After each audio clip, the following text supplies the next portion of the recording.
Hello everyone, this is Rashima. Welcome to my English class. Dear students of class 12th, today we are going to do lesson number 4, The Rat Trap, part 2, written by Salma Legaloff. Students, ये story है rat traps के बारे में, rat trap seller के बारे में और एक आइडिया के बारे में कि ये पूरी दुनिया एक रैट ट्रैप है।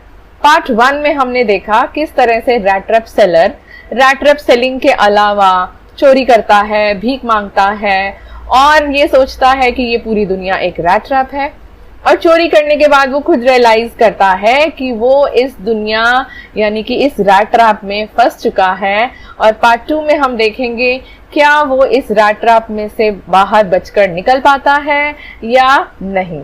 So let's begin with part 2 of the rat trap. The Ramsjo Iron Works, which are now closed down, but not so long ago, a large plant with smelter, rolling mill and forge. हमारा rat trap seller चलते चलते बचते बचाते एक जंगल में पहुंच जाता है, बहुत थक जाता है, सर्दियों की रात है, ऐसे में वो थक कर गिर जाता है और उसे दूर से एक आयरन मिल की हैमरिंग की आवाजें सुनाई देती हैं और उस साउंड को फॉलो करते करते वो आयरन वर्क्स राम्सजो आयरन मिल तक पहुंच जाता है।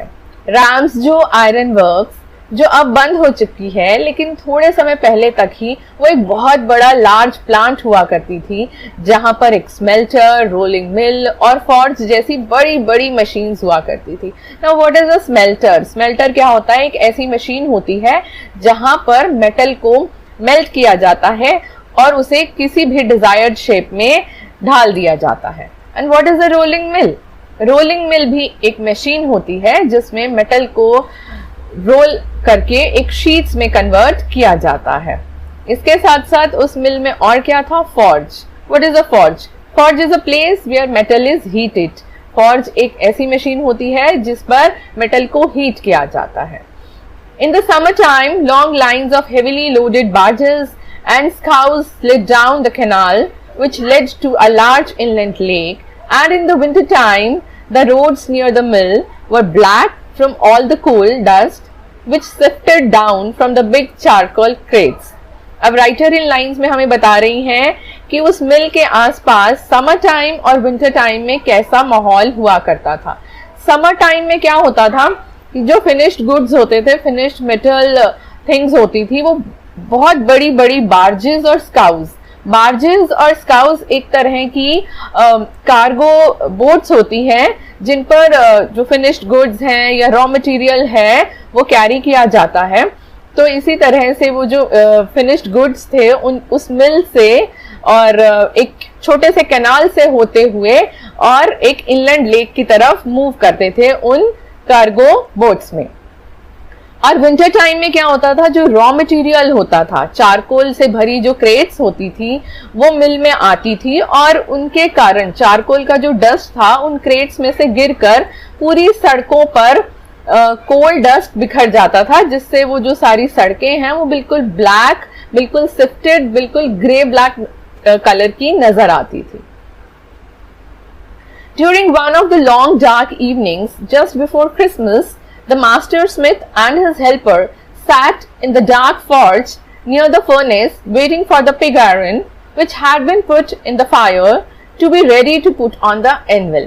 ऐसी एक long dark evening के time just before the Christmas से just पहले की बात है, मास्टर स्मिथ मींस एक ब्लैक स्मिथ, एक लोहार अपने हेल्पर के साथ फॉर्ज के नजदीक, उसी आयरन मिल की बात हो रही है, राम्सजो आयरन मिल में फॉर्ज के नजदीक फर्नेस पर, भट्टी पर काम कर रहे थे। कौन लोग काम कर रहे थे? एक ब्लैक स्मिथ और उसका हेल्पर। और वो लोग वेट कर रहे थे कि कब उन्होंने उस फर्नेस के अंदर पिग आयरन डाला हुआ था। What is pig iron? It is raw iron, कच्चा लोहा उन्होंने डाला हुआ था फायर में, फर्नेस में, जिसे गर्म किया जा रहा था ताकि उसको गर्म करने के बाद एनविल पर डाला जा सके। Now what is anvil? Anvil एक ब्लॉक ऑफ आयरन होता है बड़ा सा, जिसके ऊपर हॉट मेटल को रख दिया जाता है और उसके बाद उसके ऊपर उसकी हैमरिंग की जाती है। Right, every now and then one of them got up to stir the glowing mass with a long iron bar, returning in a few moments, dripping with perspiration, though as was the custom, he wore nothing but a long shirt and a pair of wooden shoes.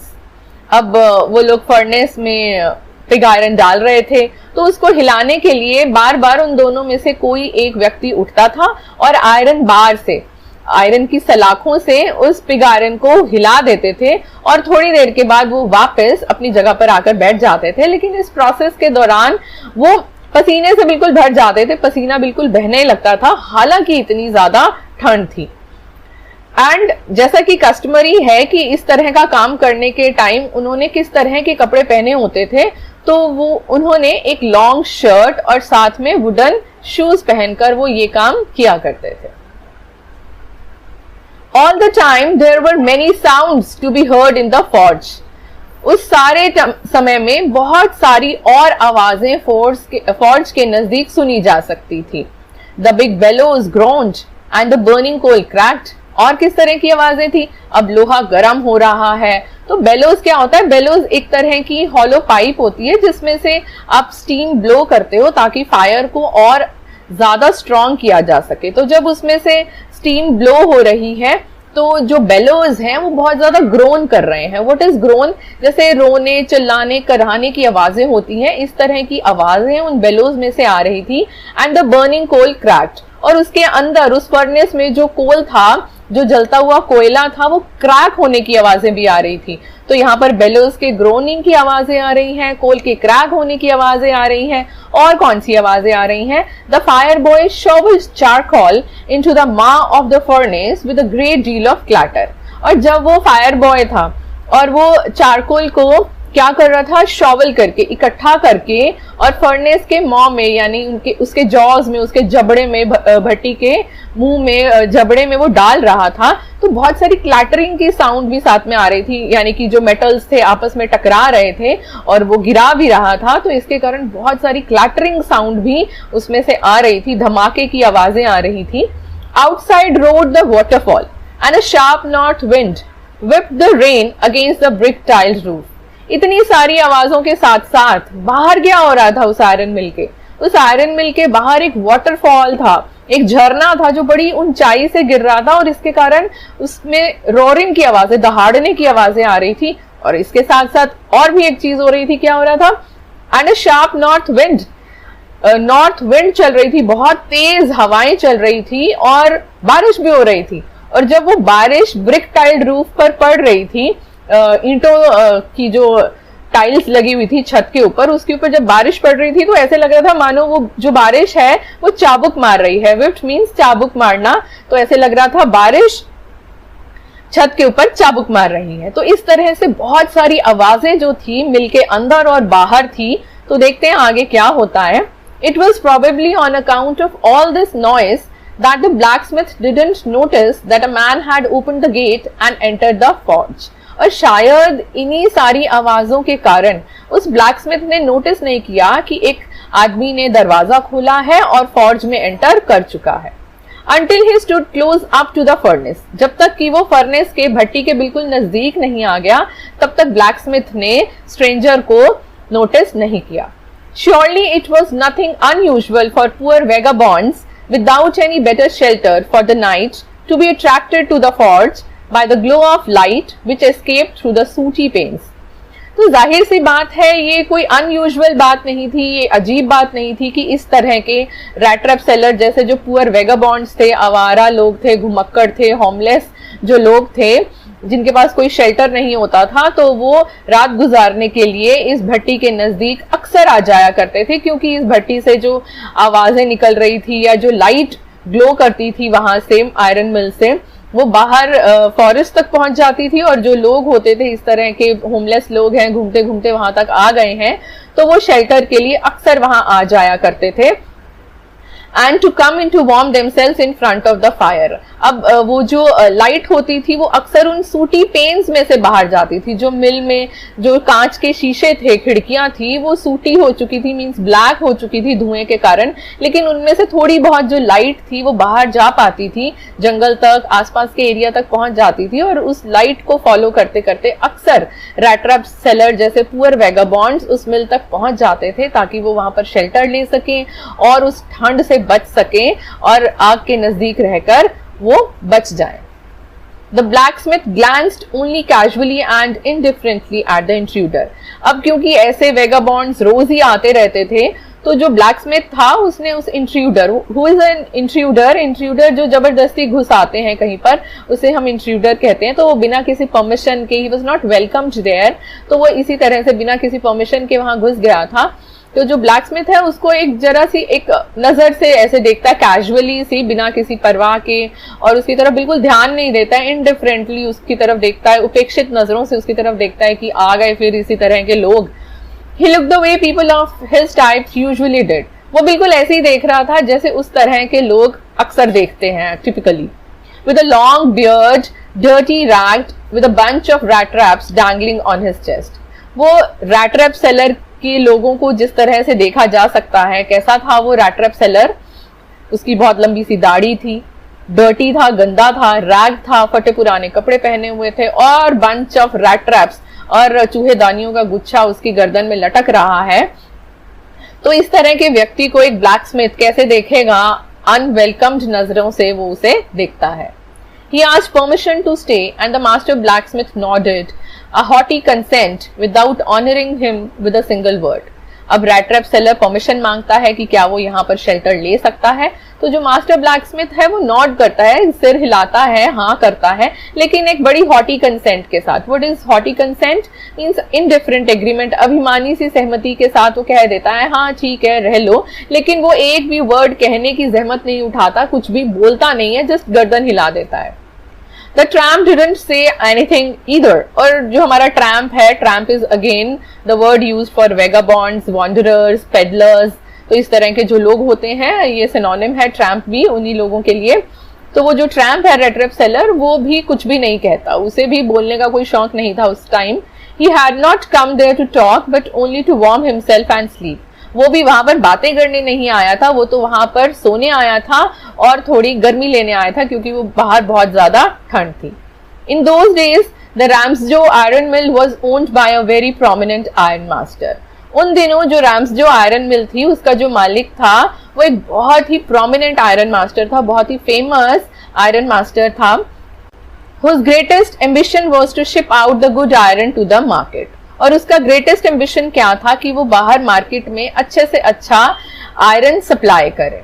He watched both night and day to see that the work was done as well as possible. और वो रात दिन यही देखता था कि जो काम है वो अच्छे से अच्छे तरीके से हो पाए.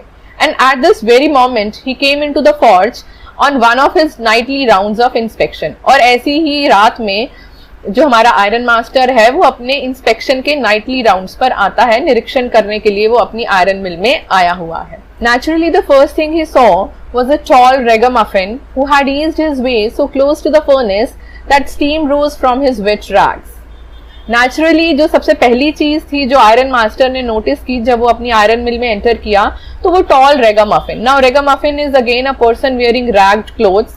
एक ऐसा व्यक्ति जिसने फटे पुराने कपड़े पहने हैं उसे हम रेगामफिन कह रहे हैं. तो उस रेगामफिन पर पड़ती है जो बड़े आराम से अपने आप को उसने फर्नेस के नजदीक वो बैठा था, और क्योंकि उसके कपड़े गीले थे तो उसके गीले कपड़ों में से भाप निकल रही थी, स्टीम निकल रही थी जब वो फर्नेस के नजदीक बैठा था. The iron master did not follow the example of the blacksmiths who had hardly deigned to look at the stranger.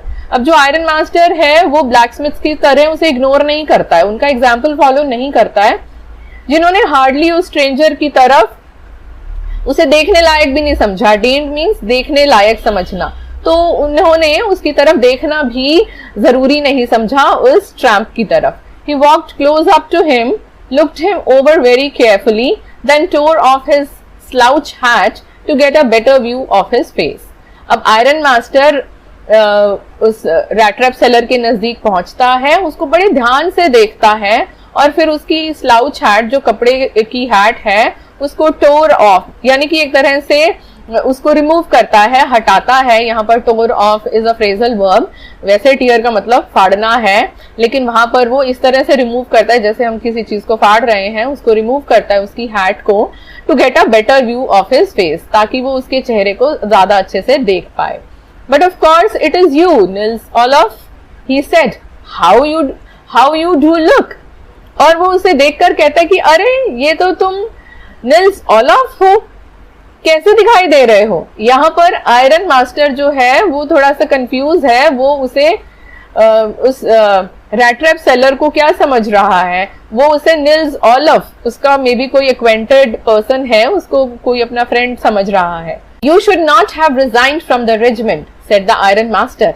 अब इन लाइंस को पढ़कर हम ये समझ सकते हैं कि जो आयरन मास्टर है वो कभी आर्मी ऑफिसर रहा होगा और उसे लग रहा है कि ये जो रैट ट्रैप सेलर है ये निल्स ओलफ नाम का ही कोई आर्मी ऑफिसर है, और वो उसे कहता है कि तुम्हें रेजिमेंट से, तुम्हें आर्मी से रिजाइन नहीं करना चाहिए था Nils Olaf, that was the mistake, ये तुम्हारी बहुत बड़ी गलती थी। If only I had still been in the service at the time, it never would have happened. अब आयरन मास्टर कह रहा है कि अगर मैं उस समय नौकरी में होता, काम कर रहा होता, तो मैं तुम्हें कभी भी रिजाइन ना करने देता। Well, now of course you will come home with me. फिर वो कहता है कि अब क्योंकि मैं तुम्हें पहचान गया हूं और अब तो तुम्हें मेरे घर पर आना ही पड़ेगा।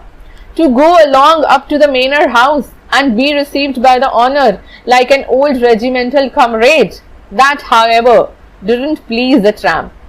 अब ट्रैम्प जो था वो डर गया था, उसे लग रहा था कि इस आयरन मास्टर जो कि कभी एक एक्स आर्मी ऑफिसर था, उसके घर पर जाना, manor house is a large country house, कि उसकी हवेली पर जाना और एक ओल्ड रेजिमेंटल कॉमरेड की तरह वेलकम किया जाना, क्योंकि वो उसे क्या समझ रहा है कि वो एक उसका पुराना किसी आर्मी का कॉमरेड है, फेलो है, उसका फ्रेंड है, उसका कॉलीग है, उसकी तरह जाना उसे लग रहा था कि ये तो कोई अच्छी बात नहीं है। डिडंट प्लीज द ट्रैम्प, कि इस बात से ट्रैम्प बिल्कुल भी खुश नहीं हुआ कि मुझे ये एक फेलो कॉमरेड समझ रहा है।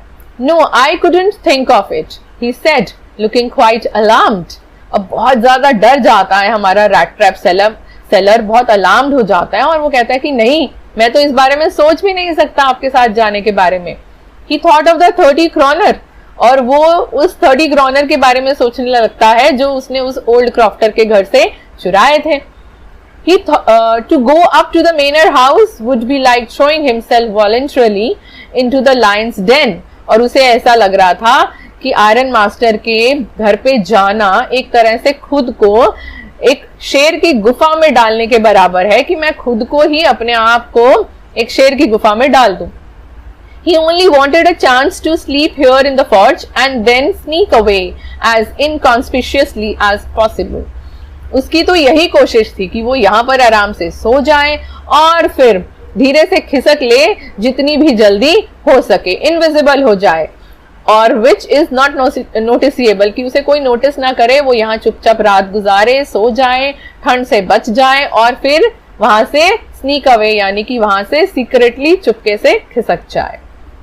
The Iron Master assumed that he felt embarrassed because of his miserable clothing. लेकिन आयरन मास्टर को क्या लग रहा था कि वो है तो निल्स ओलफ ही, लेकिन क्योंकि उसने ऐसे कपड़े पहने हुए हैं, ऐसे फटे पुराने कपड़े पहने, इसलिए शायद वो थोड़ा एम्बैरेस्ड यानी शर्मिंदगी महसूस कर रहा है, शर्मिंदा महसूस कर रहा है। Please don't think that I have such a fine home that you cannot show yourself there, he said. वो कहता है कि ऐसा मत सोचो कि मेरा एक बहुत ही बड़ा घर है और शायद तुम इस तरह से वहां पर ना आ सको। Elizabeth is dead as you may already have heard. वो कहता है कि शायद तुमने सुना होगा कि मेरी वाइफ जो एलिजाबेथ है वो मर चुकी है। My boys are abroad and there is no one at home except my eldest daughter and myself. और जो मेरे बेटे हैं वो अब्रॉड यानी कि इस कंट्री से दूर रहते हैं और मेरे घर पे मेरे अलावा सिर्फ मेरी बड़ी बेटी रहती है। We were just saying that it was too bad we didn't have any company for Christmas. और वो कहता है कि मैं अपनी बेटी से बात भी कर रहा था कि कितनी बुरी बात है कि इस बार क्रिसमस पर सेलिब्रेशन करने के लिए हमारे साथ कोई है ही नहीं, हमारे साथ कोई कंपनी ही नहीं है। Now come along with me and help us make the Christmas food disappear a little faster. और वो उसे कहता है कि चलो अब तुम हमारे साथ चलो और जो हमारे क्रिसमस फूड का स्पेशल हमने खाना तैयार किया हुआ है सेलिब्रेशन के लिए उसको थोड़ा जल्दी से खत्म करते हैं और उसमें तुम हमारी हेल्प करो। But the stranger said no and again no and the iron master saw that he must give in. लेकिन वो जो स्ट्रेंजर है, वो जो रैट रैप सेलर है, वो बार बार नो नो और नो ही कहे जा रहा है और आयरन मास्टर ये कोशिश कर रहा है कि वो गिव इन कर दे, यानी कि मान जाए। It looks as though Captain Bonsdale preferred to stay with you tonight, Thunderstorm. अब जो आयरन मास्टर है वो उसका नाम बोलते हैं कैप्टन इज अ डेजिग्नेशन। तो वो कहते हैं कि शायद ये जो कैप्टन बॉन्स्टेल है, ये जो अजनबी है, यहाँ पर स्टर्नस्टॉर्म जो है वो एक स्पेनिश नेम है जो शायद उस ब्लैकस्मिथ का नाम है। तो वो कह रहा है कि शायद कैप्टन बॉन्स्टेल तुम्हारे साथ रहना चाहते हैं स्टर्नस्टॉर्म आज की रात। He said to the master blacksmith and turned on his heel. और वो अपने उल्टे पांव वो वापस चल देते हैं।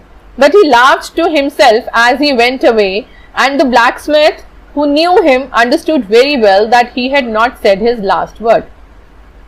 अब आयरन मास्टर खुद से ही हंसने लगता है। वो कहता है ठीक है मत मानो मेरी बात। और ब्लैकस्मिथ जो कि आयरन मास्टर को बहुत अच्छे से जानता है, वो समझ जाता है कि ये इनकी आखिरी बात नहीं है, ये अभी यहीं पर रुकने वाले नहीं है, ये कुछ ना कुछ जरूर करेंगे, क्योंकि वो जो ठान लेते हैं वो मनवा के रहते हैं। और अगर ये स्ट्रेंजर नहीं मान रहा है इनके साथ जाने के लिए तो ये कुछ ना कुछ जरूर करेंगे।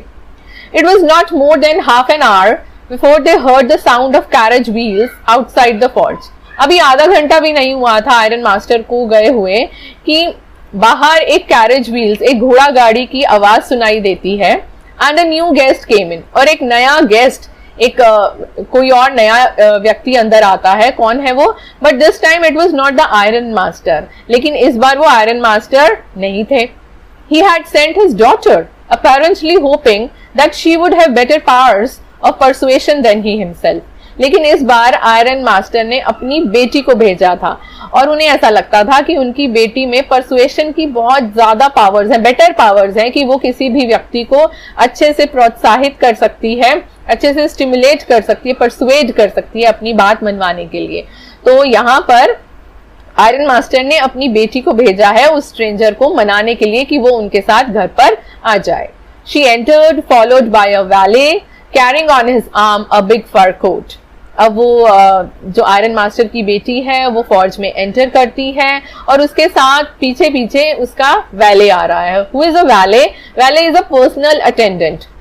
ठीक है, जो हमारे पर्सनल काम करता है छोटे मोटे, उसे हम वैले कहते हैं। जैसे सपोज आप गाड़ी से उतरे हो तो आपके लिए गाड़ी का दरवाजा खोलना, तो इस तरह से उसे वैले कहा जाता है। अब वो वैले उसके साथ साथ आ रहा है जिसने अपनी बाजू पर एक फर कोट भी लटकाया हुआ है। She was not at all pretty.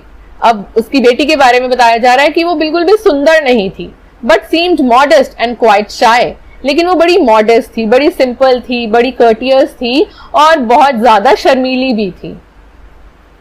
In the forge everything was just as it had been earlier in the evening. Forge में सब कुछ वैसा ही था जैसे कि थोड़ी देर पहले शाम तक हो रहा था। बहुत सारी आवाजें हो रही हैं, फर्नेस में वो कोल डाला जा रहा है और सब काम उसी तरीके से चल रहा है।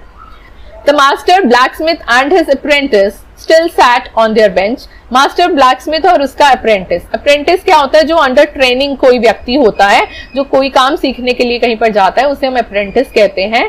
तो मास्टर ब्लैकस्मिथ और उसका अप्रेंटिस पहले की ही तरह एक बेंच पर बैठे हुए थे। And iron and charcoal still glowed in the furnace. और पहले की ही तरह फर्नेस में चारकोल, कोयला और आयरन ग्लो कर रहे थे, वो जल रहे थे। चारकोल जलाया जा रहा है ताकि आयरन को उसमें हीट किया जा सके, गर्म किया जा सके। The stranger had stretched himself out on the floor. और वो जो स्ट्रेंजर था वो फर्श पर लेटा हुआ था। And lay with a piece of pig iron under his head. और उसने एक पिग आयरन का एक बड़ा सा टुकड़ा सिर पर नीचे रखा हुआ था और उसके ऊपर वो लेटा हुआ था सर रख के। And his hat pulled down over his eyes. और उसने अपनी जो हैट थी वो आंखों तक नीचे घसीटी हुई थी, नीचे खींची हुई थी, यानी कि वो आंखों पर कैप रख के सो रहा था। As soon as the young girl caught sight of him, she went up and lifted his hat. जैसे उस लड़की ने उस व्यक्ति को देखा, वो उसके पास गई और उसकी हैट लिफ्ट कर दी, यानी उठा दी। The man was evidently used to sleeping with one eye open. अब उस आदमी को ऐसा लग रहा था, एविडेंट हो रहा था कि उस आदमी को एक आंख खोल कर सोने की आदत थी। कितना डरावना लग रहा होगा वो। He jumped up abruptly. वो एकदम झटके से कूदता है and seemed to be quite frightened. और बहुत ज्यादा डर जाता है। My name is Edla Wilmanson, said the young girl. वो young girl, वो छोटी सी लड़की क्या कहती है? My name is Edla Wilmanson. मेरा नाम Edla Wilmanson है। My father came home and said that you wanted to sleep here in the forge tonight. वो कहती है कि मेरे पापा घर आए और उन्होंने मुझे बताया कि तुम यहाँ पर फॉर्ज में ही आज रात सोना चाहते हो। And then I asked permission to come and bring you home to us. और इस पर मैंने अपने पापा से परमिशन मांगी कि मैं यहाँ आऊं और तुम्हें अपने साथ घर लेकर जाऊं। I am so sorry captain that you are having such a hard time. और वो उसे देखकर कहती है कि मुझे बहुत बुरा लग रहा है कि आपका इतना बुरा वक्त चल रहा है। आई am so sorry. She looked at him compassionately with her heavy eyes, and then she noticed that the man was afraid. वो उसकी तरफ बहुत ही compassionately means showing sympathy, उसकी तरफ बहुत दयापूर्वक देखती है, अपनी बहुत ही भारी सी आंखों से, जैसे बहुत ही sympathy, बहुत दयापूर्वक उसकी तरफ देखती है। और फिर वो नोटिस करती है कि शायद वो व्यक्ति बहुत डरा हुआ है। Either he has stolen something or else he has escaped from jail. उसे लगता है कि या तो ये कुछ चुरा कर आया है या फिर ये जेल से भाग कर आया है। She thought, ऐसा वो सोचती है। And added quickly, और फिर जल्दी से कहती है, You may be sure, Captain, that you will be allowed to leave us just as freely as you came. और वो कहती है कि कैप्टन, आप इस बात के लिए एश्योर रहिए कि आप जैसे हमारे साथ आए हैं वैसे ही आप हमें छोड़कर भी कभी भी जा सकते हैं। हम आपके साथ कोई किसी तरह की जबरदस्ती नहीं करेंगे, आप कभी भी जा सकते हैं। Only please stay with us over Christmas Eve. वो कहती है बस आप हमारे साथ क्रिसमस ईव तक जरूर रह जाइए। Now what is Christmas Eve? Christmas Day is 25th December and what is Christmas Eve? 24 दिसंबर की जो इवनिंग होती है उसे हम क्रिसमस ईव कहते हैं, यानी क्रिसमस से एक दिन पहले की जो शाम होती है, that is also celebrated, right. तो वो जो सेलिब्रेशन है वो एक दिन पहले ही शुरू हो जाता है और ऐसा माना जाता है कि रात को 12 बजे सेंटा क्लॉज आएंगे और सबके लिए गिफ्ट्स लेकर आएंगे। So the evening before Christmas is also very important, the night is very important and the next day Christmas is also very important. तो क्रिश्चियंस के लिए जो क्रिसमस है वो बहुत ही ज्यादा इंपॉर्टेंट होता है। तो यहाँ पर एडला कहती है कि प्लीज क्रिसमस ईव के लिए हमारे साथ आप जरूर रुकिए। She said this in such a friendly manner that the rat trap peddler must have felt confidence in her. वो ये अपनी बातें इतनी फ्रेंडली मैनर में उससे कहती है कि जो रैट ट्रैप सेलर है वो उसके अंदर बहुत ज्यादा विश्वास कर लेता है कि कितने प्यार से मुझे ये कन्विंस कर रही है। It would never have occurred to me that you would bother with me yourself, miss, he said. वो कहता है कि मैं कभी सोच भी नहीं सकता कि आप मेरे लिए इतनी ज्यादा परेशान होकर यहाँ आएंगी। I will come at once. मैं अभी के अभी आपके साथ चलता हूँ, आप इतनी ज्यादा तकलीफ में मत आइए। He accepted the fur coat. वो जो वैले फर कोट लेकर आया है वो भी वो एक्सेप्ट कर लेता है, ले लेता है। which the valet handed him with a deep bow. अब जो वैले है बड़ा झुक कर बड़ी तहजीब से उसको वो हैंड ओवर करता है। threw it over his rags. और वो अपने फटे पुराने रैग्ड कपड़ों के ऊपर वो फर कोट पहन लेता है। And followed the young lady out to the carriage. बाहर कैरेज है, कैरेज मीन्स जो किसी एनिमल, जो कोई एनिमल होता है वो गाड़ी को खींचता है तो उसे हम कैरेज कहते हैं। तो वो यंग लेडी कैरेज की तरफ जा रही है और रैट ट्रैप सेलर भी उसे फॉलो करता है, उसके पीछे पीछे चलता है। Without granting the astonished blacksmith so much as a glance. अब वो जो एस्टोनिश ब्लैकस्मिथ है बड़े एस्टोनिश्ड हैं, बड़े हैरान हो रहे हैं, सरप्राइज हो रहे हैं कि कैसे इस भिखारी को लेकर जा रही हैं एडला विलमेंसन, इसके ऊपर इतनी ज्यादा इसके ऊपर इसको इतना वेलकम कर रही हैं। तो वो उनकी तरफ देखता भी नहीं है और वो चुपचाप वहां से चला जाता है। But while he was riding up to the Manor house, he had evil forebodings. लेकिन जब वो उस कैरेज में बैठकर मेनर हाउस की तरफ जा रहा था तो उसके अंदर बड़े बुरे बुरे ख्याल आ रहे थे, बुरे बुरे उसको लग रहा था कि कुछ होने वाला है, कुछ बुरा होने वाला है. Why the devil did I take that fellow's money? अब उसे ख्याल आता है कि मैंने उसके पैसे चुराए ही क्यों.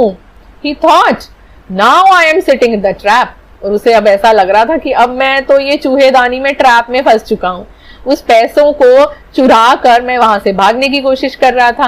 भागते भागते मैं जंगल में पहुंचा. जंगल में पहुंचकर मैं रैम्स जो आयरन मिल में पहुंचा और वहां से देखो अब मैं इस कैरेज में बैठा हूं और यहां से मैं सीधा कहां जा रहा हूं, एक आर्मी ऑफिसर के घर पे जा रहा हूं. मैं तो पक्का इस ट्रैप में फंस चुका हूं and will never get out of it. और मैं इस ट्रैप से कभी बाहर ही नहीं निकल पाऊंगा. अब तो मैं पक्का फंस गया.